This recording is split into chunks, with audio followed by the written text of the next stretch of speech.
Yesterday, Arsenal got its second loss in the Premier League against Everton, and everyone would be wanting to know how did Mikel Arteta react when Arsenal really lost his second game, because while at Old Trafford, he was all after the VAR and the referees. This time round, was there any case for Mikel Arteta to best on to really express his grudge or his disgratitude to the referees?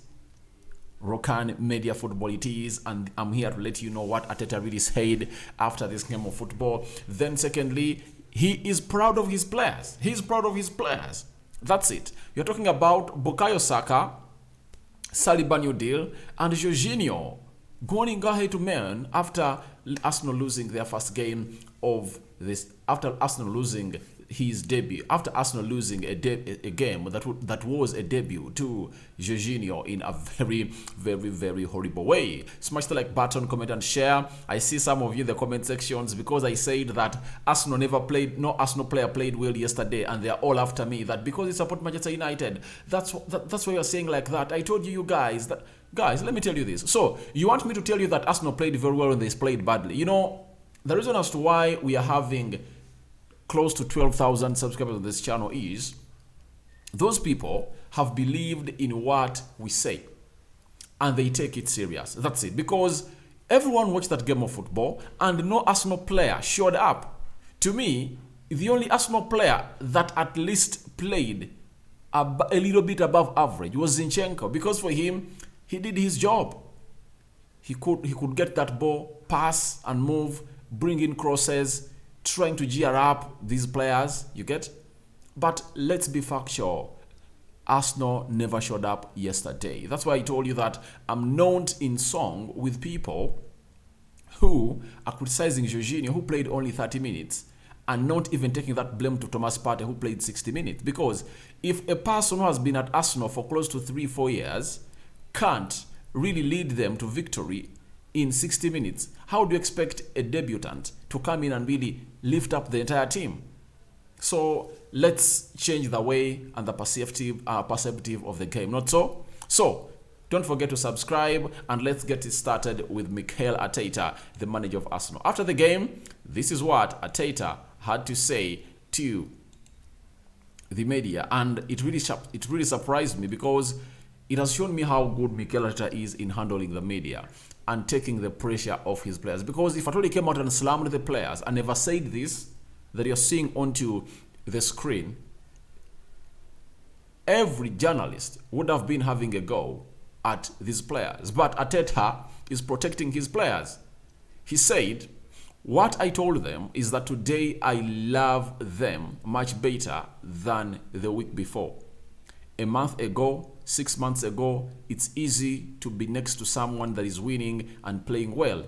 It is the moment now we have to be next to them because they deserve it. Now, that big statement is what I told them is I love them much better than the week before, a month ago, 6 months ago. So when it comes out in the media, this is what it's supposed to do, because every manager has to protect his players in the media. But when he goes in the dressing room, trust me, Arteta was nowhere near happy. He was nowhere near happy, and trust me, he backed at them like you saw him do in those videos in the All or Nothing documentary that was really compiled by Amazon. So I believe in the media, he played it right. That is Mikel Arteta for you. Then in the dressing room, he's a different kind of manager altogether. And I think he got to know that the game of football has changed. Way back, it was sin for a manager to come in and really blast his players in front of the cameras. One of the most managers I've known is Jose Mourinho, because he used to do that on his players. He never accepted that it was the reason as to why he lost the game. The reason as to why he's now coaching at AS Roma is that he has failed to learn from his mistakes. Now, for Mikel Arteta, he's a kind of a manager who knows what it means to publicly criticize or slate your players. It's bad, it derails them, and it can really lead to divisions into your dressing room. And the moment you lose the dressing room, then you are going to be sacked from the club. Because every manager you see being sacked, it's because he has lost a dressing room. Why Unai Emery was sacked? He lost the dressing room. Why Ole Gunnar Solskjaer was sacked? He lost the dressing room. Why Jose Mourinho was sacked at Manchester United? He lost the dressing room. Why Frank Lampard was sacked from Everton was because he lost the dressing room. Sean Dyche comes in, puts it intact, and gets his first win at Arsenal. Though the record of Arsenal at Goodison Park has been ugly ever since they won 5-2 when they're having Mesut Ozil and Sanchez. I think those were like 6 years back. That's when Arsenal last won at Goodison Park. But it has showed you that they have been struggling to get even a point at Goodison Park. Most of the times they play there, it has been a loss. That's it. But I had given Arsenal a benefit of the doubt to go out and win because I thought they're having a much better team. But the team never showed up. Trust me, if the team of Arsenal showed up yesterday, they would have won that game of football. But the entire team was really below average. That's why in my player ratings, they are all below average because no one stood out. I've told you, the player that really came next to good was Zinchenko. Then he said, I'm so proud to coach these players. This is not going to be a rose path. This is going to be tricky, difficult. You are going to have to react to disappointments. You are going to have to dig in and play better than we did today for sure. Now, he admits that they never played well today. Now, if at all the manager of Arsenal is admitting that Arsenal never played well today, why should a fan of Arsenal come at me that I support Manchester United and they knew I'll turn heel on them after me saying the same thing that Arteta has said? Arteta has told you they never played well today. But he's telling you again, he loves these players. He loves his players. That is Mikel Arteta for you. He loves his players. And obviously, as a manager, you are supposed to be a spreader of love, unity, and harmony in your squad. That's what he's doing. But he has hinted about this is not going to be a rose path. That's it. When you look at the Premier League table, it shows you that if at all Man City wins today when they're playing Tottenham Hotspur, they're narrowing the gap to 2, though Arsenal is having a game in hand. So, what does that show you? These next games Arsenal is going to play are really going to be so much important as it is being talked by the manager that their path is not going to be rosy. That's it. So, he's proud of his players and he has to. Why? No one gave them a chance at the start of the season. But right now, 20 games in, 18 games to go, Arsenal have only lost 2 games and drawn 2 and won 16. That is a stretch of a champion. That is a behavior of a champion. And there is no reason Mikel Arteta won't be proud of his players. Even if they have superseded Arsenal's plan, because this plan was to go in the Champions League. It was not to win the Premier League. But guess what? They are topping the Premier League since the start of the Premier League till now. From 7th August to now, Arsenal are really topping the league. You get? So, let's wait and see how that is going to go on. But after talking about it not being a rose path is simple to me that I believe even City are going to draw points because I believe the most consistent team I've seen this season is Arsenal and Manchester United. That's it. Because when you look at Manchester United, after losing to Brentford and Brighton, the opening 2 games, they went ahead to lose to Arsenal, Aston Villa, and Man City. You get? And it's a team that you look at and all right, it might not lose because even yesterday, they played 20 minutes when they're a man down. Casemiro was sent off the field of play. That's it. So, I believe Arsenal still have this trophy in their hands. The trophy is for Arsenal to lose. The game they're going to play on 15th against Man City is going to be so much important for them. If they happen to beat them, that means they'll be stretching their lead back to 8. That's it. So, that is it for Mikel Arteta. And then he concluded by saying, on telling players to calm down, he said to us that more composure and to control emotionally the game better, because if not, you start playing the game they want you to play. It's in and out. With a lot of duels, we made so much free kicks in the last 10 to 12 minutes, so unnecessary. So it shows you that he knew the atmosphere. You know, Mikel Arteta was at Everton before he went to Arsenal. He was a player of Everton before he went to Arsenal, and that's where they bought him from to take him to a side called Arsenal. That's where he was. Then he went to Arsenal, was there for some good years. That's where Pep Guardiola called him to come out and really do the coaching job, because Arteta had really started to study coaching, and obviously he has now become an elite coach at the club of Arsenal. So I believe Arteta has really told you that he's proud of these Arsenal players, and you people outside there who support Arsenal, I think you should copy a leaf from what Mikel Arteta is. You know, Arsenal should be knowing this, that the target of hitting 100 points is still possible. I gave you my calculation that Arsenal is going to reach 100 points. But in the remaining games they're supposed to play, before they played yesterday, Arsenal had 57 points to collect if at all they won all the games. Now, I took out the 7 because I know Arsenal was going to lose more 7 points, but they're going to collect more 50. At 100 points, there is no way Arsenal doesn't win that trophy, because by the time I made that calculation, Arsenal was 8 points ahead of City. 8! Means that even if City goes ahead to win each of its games, Arsenal will be 1 point ahead of City. That's it. And trust me, City can't win all of its games also. They are not going to win all of its games. The big test starts today. They are going to a stadium that they've been losing at for the previous 4 seasons. And these players are really having a very huge boost in them. Their manager underwent, a gallbladder surgery, and they have to give him a gift of really welcoming him back from the theater. That's another boost. These players are really here to win. So, we are going to tackle that later. I think, how many hours from now? 4 hours. 4 hours from now, we'll be live onto this channel doing the match build up, the lineups, and so on and so forth, as far as this Man City game is really concerned, and Spurs. Now, let's leave that at that.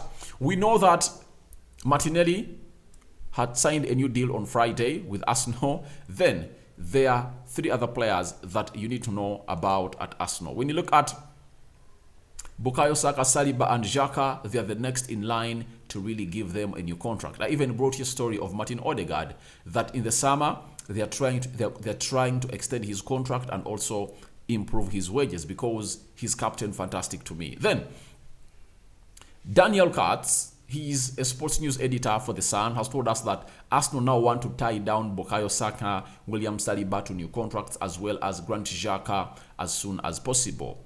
That's it. You know, I told you that iron sharpens iron. What does that mean in the football sense? Quality supplements quality. Now, in this kind of game that Arsenal is playing, Saka is important, Saliba is important, Xhaka is important. And how is Xhaka important? Because when we say, but Xhaka is 30, why really give him a new contract? Xhaka is 30, but he doesn't look like he's 30. You get?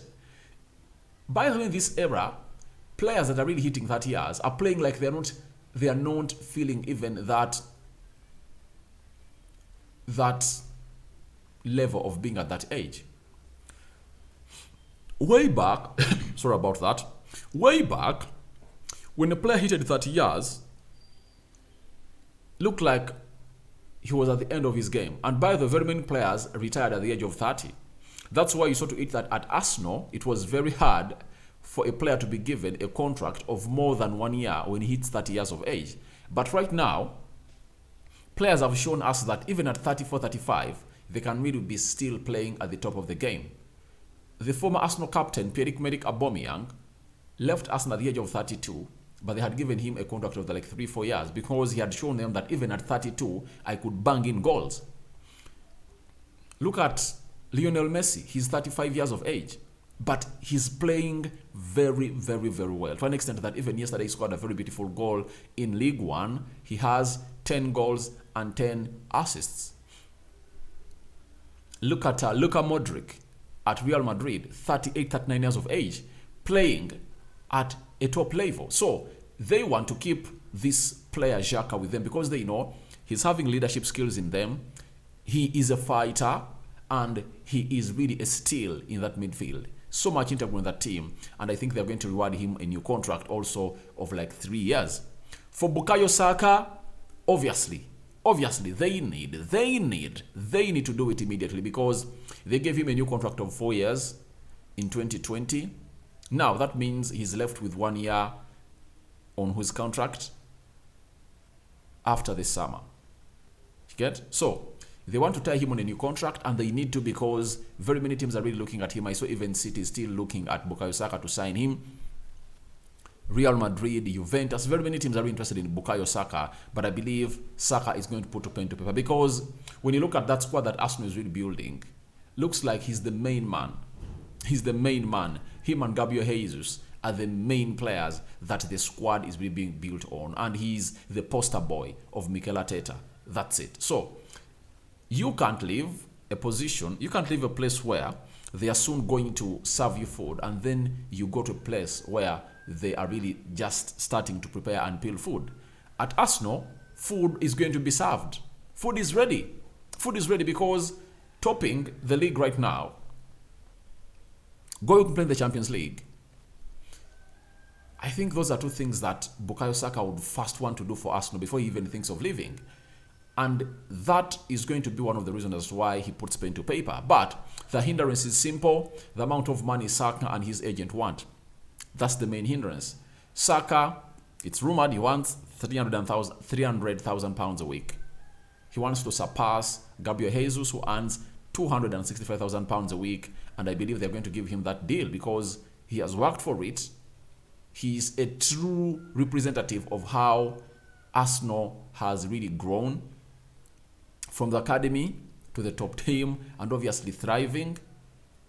Secondly, you want to not lose him because getting a player of Bukayo Saka's quality right now, proven in the Premier League, the best league in the world, it will cost you like 200 million pounds because if Bukayo Modric can go for 88 million pounds, then how much do you think Saka could go for? That's why Arsenal are really dying to tie him on a longer contract. Then we talk Saliba William. For Saliba, it's an open book. He told us he wants to stay. Arsenal want to sign him, but the problem is one. They've not yet agreed on the amount of money that Saliba wants. Arsenal, in the first agreement, proposed a weekly wage of 120 million pounds, not 120,000 pounds. Now, Saliba and his agent turned it down. They want between 150,000 pounds to 200,000 pounds. That's the amount of money they want. So, I think that contract is also going to come in through. Arsenal is going to really sign these players, or three players, and tie them on a longer contract because they deserve to be on a longer contract because Saliba is just 21, if I totally had forgotten. 21 years of age, one of the best centre-backs in his age. I think him, Vadio, the likes of Julian Timber, which other? Because even Vadio is in that age bracket, 2021. Which other central defender is really highly rated in the world in that age of 21? The others are the Lisandro Martinez is in 24, 25. You get? So, I believe he's the guy. He's the guy to reckon with, and Arsenal are really going to go ahead and really give him that contract. Then lastly, let's talk about Jorginho. He went on his Instagram and put the following: that not the way I wanted the first one to be, but we bounce back and push even more. Altogether, thank you for your support. Talking of pushing back, Next Saturday, Arsenal is hosting Brentford at Emirates. I think that's going to be an easy one for them. Even if it shouldn't be an easy one, they're supposed to win it in any way. In all ways, Arsenal have to find a solution of getting 3 points off a team known as Brentford, because at Emirates, they've only drawn with one team known as Newcastle. We look at the way Brentford plays, they sit behind and really call in the pressure, but that is not something you would go on and really call in when you're playing at the Emirates. Ask Manchester United. The 3-4 minutes we decided to sit back, that's when Arsenal kept going behind their cheerleaders, the fans, and we conceded in the 90th minute. That's it. So I believe Arsenal is going to win that game of football and get back to winning ways, because when they lost to Manchester United, they went ahead to win very many games, not until they drew with a team called Newcastle at Emirates. So guys, your thoughts to Saliba Saka new deals are welcome in the comment section below. Arteta proud of his players. Your thoughts about it, and Jorginho's post saying that they are going to bounce back big and better to win the next game. Rokani David is my name. Thank you for watching in. I sign out for now. See you later. Today is a Sunday. May the blessings of the Lord shower on you, wherever you are. I'm out.